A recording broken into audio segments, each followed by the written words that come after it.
जय माता दी। नमस्कार दोस्तों, स्वागत है आपका अपने YouTube चैनल पूजा और उपाय में। दोस्तों, इस बार नवरात्रि जो है वो पूरे 9 दिन पड़ा हुआ है, लेकिन फिर भी अष्टमी और नवमी तिथि को लेके थोड़ा कन्फ्यूज़न बना हुआ है कि किस दिन अष्टमी। जैसे जो लोग 9 दिन व्रत रखते हैं वो तो पूरा ही रखते हैं, लेकिन जैसे जो अष्टमी का व्रत रखते हैं तो वो किस दिन रखें।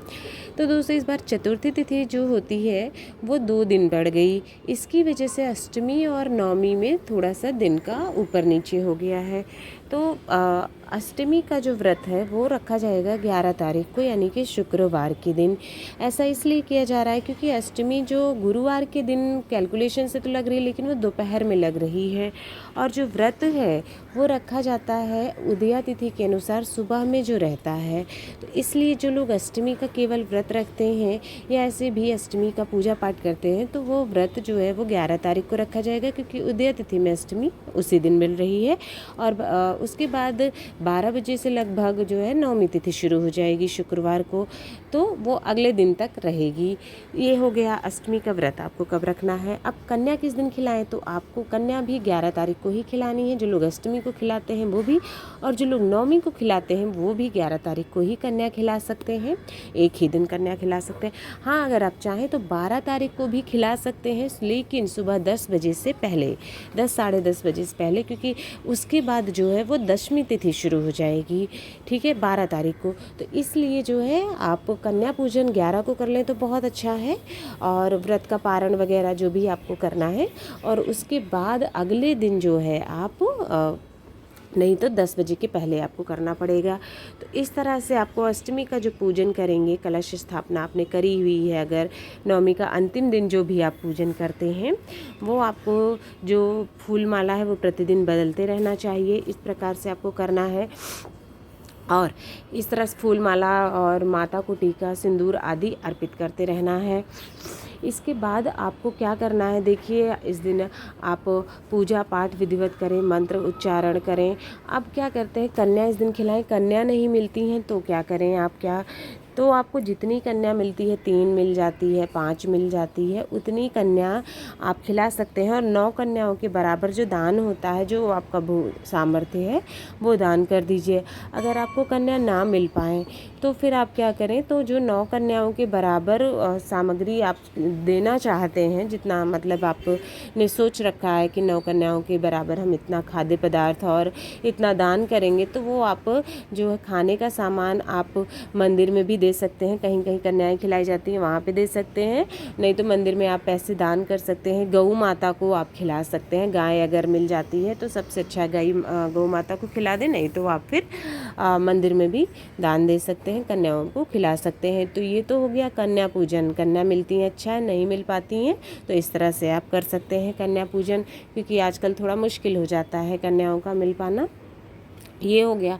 उसके बाद व्रत का पारण कब करें, तो पारण देखिए, जो लोग अष्टमी करते हैं वो लोग नवमी, और जो लोग पूरे 9 दिन का व्रत रखते हैं उनको मेरे ख्याल से अगले दिन ही व्रत का पारण करना चाहिए, क्योंकि 9 दिन तो आपको व्रत रखना ही है। नवरात्र का मतलब ही होता है 9 रातें। तो इस तरह से जो लोग 9 दिन का व्रत रख रहे हैं उनको 11 तारीख को कन्या भोज वगैरह करवा देना है, सब कुछ पूजा कर लेनी है सब कुछ, लेकिन पारण अगले दिन दशमी तिथि में जाके ही करना है, यानी 12 तारीख को ही आप व्रत का पारण, अपना व्रत खोलेंगे माता का प्रसाद खा करके। इसके बाद रेगुलर जैसे आप पूजा पाठ करते हैं वैसे पूजा पाठ कर लीजिएगा। भोग जो होता है मेन होता है अंतिम दिन का, क्योंकि इस दिन आपको जो है पूड़ी, हलवा और चना जो होता है, भीगे हुए चने, वो प्रसाद में चढ़ाए जाते हैं माता को, वो अति प्रिय होते हैं। आप हलवा चढ़ाएं, चाहे तो आप खीर चढ़ा सकते हैं।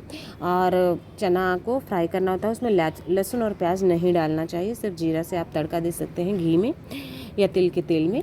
इस तरह से आपको चने का प्रसाद बनाना होता है और पूड़ी चढ़ाना होता है, ये मुख्य प्रसाद होता है। और कन्या भोज अगर करा रहे हैं तो उसी दिन जो है आप कन्याओं को भी सेम भोजन करवाते हैं। पहले माता की पूजा करके माता को भोग लगाते हैं, उसके बाद कन्या भोज करवाया जाता है, ठीक है। तो ये तो मुख्य भोग हो गया जो आपको चढ़ाना है। इसके साथ साथ सुहाग सामग्री भी आपको चढ़ानी होती है, जैसी आपकी सामर्थ्य है उस हिसाब से आप सुहाग सामग्री ज़रूर चढ़ा दीजिएगा।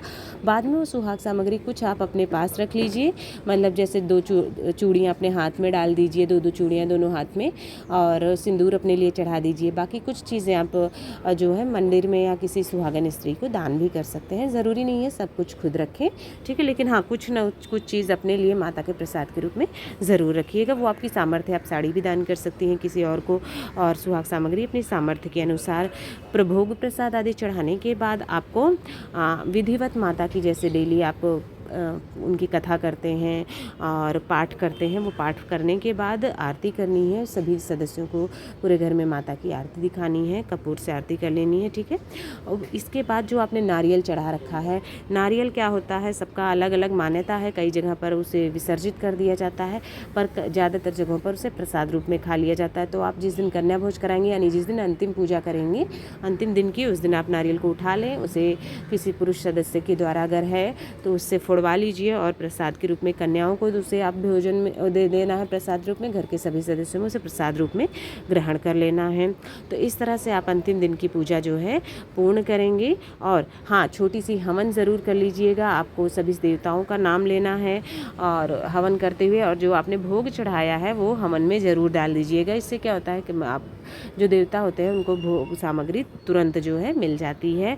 माता के सभी रूपों का नाम ले लीजिए, सभी देवताओं का स्मरण करते हुए छोटी सी हवन, अगियार जिसे कहते हैं, वो ज़रूर कर लीजिएगा।